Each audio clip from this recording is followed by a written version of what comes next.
Frequent surface cleaning like vacuuming, dusting, and making our bed are exactly the things that we should be doing. But sometimes our house starts to feel a little bit icky, and that's when we know we have to take it a step further and do some deep cleaning. And today I'm going to give you 5 projects that will reset and refresh your home. They don't even take that much time to accomplish, but they are going to make a huge difference in how your home looks and feels. Let's get started. Hi, I'm Bren. I'm so happy you're here. I share weekly videos on simple and minimalist living, decluttering and organizing, creating a cozy home, and ways to live your best life. If you love these topics as much as I do, please subscribe to my channel. Our upholstered furniture gets a lot of use, and our families even eat and drink on it. After a while, it can start to look a little icky. So the first project I always get to when deep cleaning my home is my family room, specifically my sectional. First, I remove anything from the room that doesn't belong there and put it back in its home. And after that, I vacuum the entire couch, including all of the pillows and cushions.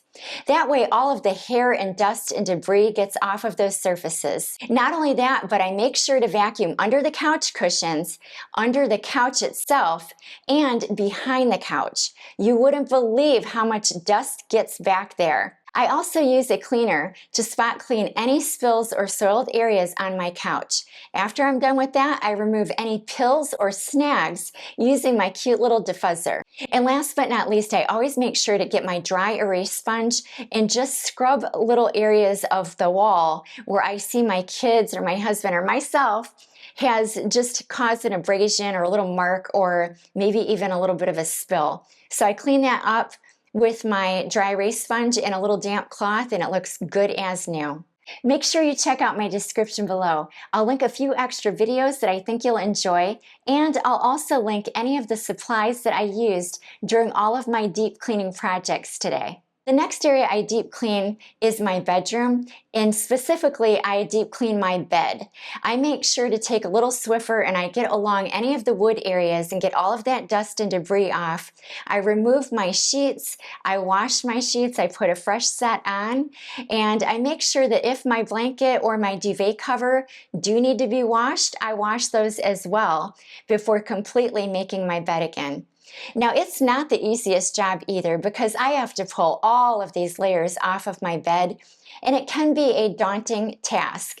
But what makes it fun is my cat Gigi loves to help me undo my bed, and she loves to make it back up again. She thinks it's a big game. So because she's such a great cat and I love to make her happy, I let her play along with me as I do my bedding. In my opinion, there is nothing like a fresh, clean set of sheets and bedding to make you feel so content and happy as you fall asleep at night.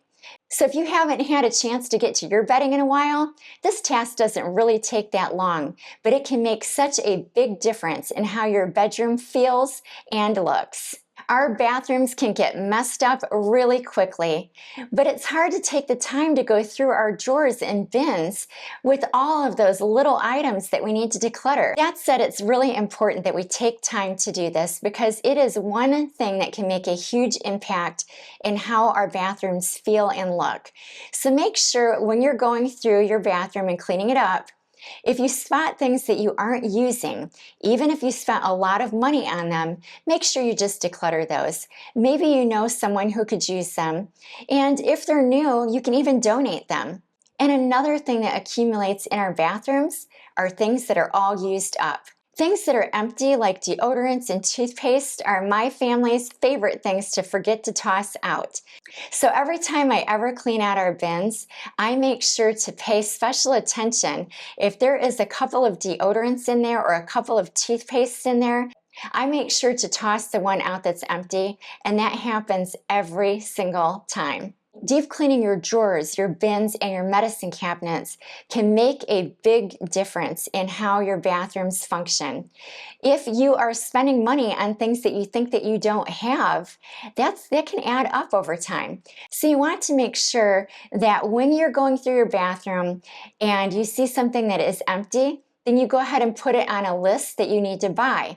But if you also see that you have 5 different shampoos, 5 conditioners, or 5 soaps, whatever it is, if you have an excess amount of anything, take a mental note that you have that and maybe create a supply bin, one that has all of those extra items in it, so that all of those 5 shampoos, for instance, are not in your bathtub area.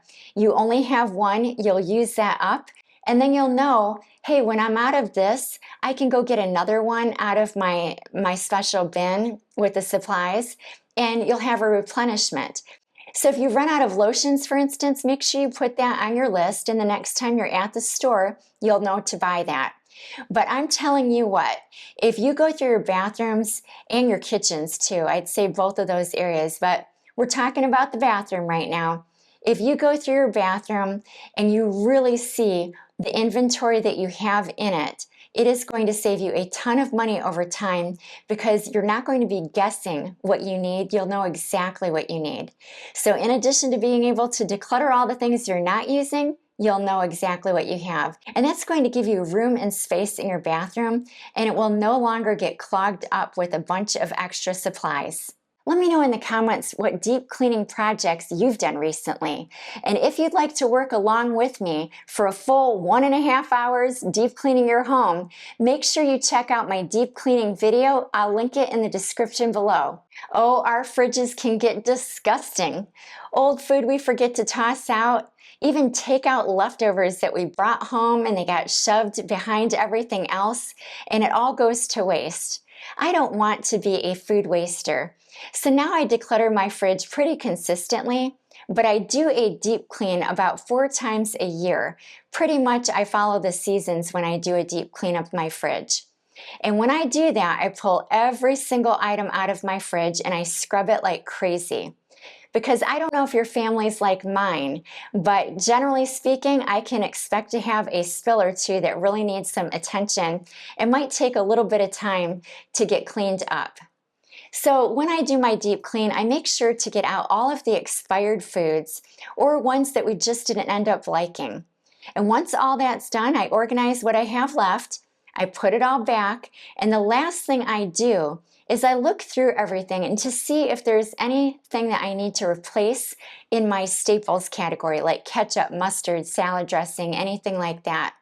So I see if we have anything that's low or gone, and then I go to the grocery store and I replenish it. Having a clean and refreshed fridge is something that will make a huge difference in your daily life and can even save you money because you know exactly what you have to work with when preparing meals. If you haven't done a deep clean in a while, make sure that you set a time to do it and knock it out. You will be so happy that you did. Dining chairs and stools are items that we use constantly over and over again, and they can really get dirty. I use a dry erase sponge to clean mine because they're plastic. And if you have plastic chairs like me, make sure that you test a little area out before you use a dry erase sponge on the whole chair. You want to make sure that it's not going to affect your chair. For me, mine are white and I've never had an issue.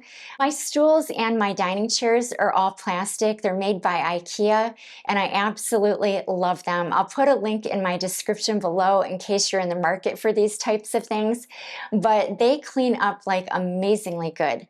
That said, because they're white, they do get dirty easy and I have to keep up on this.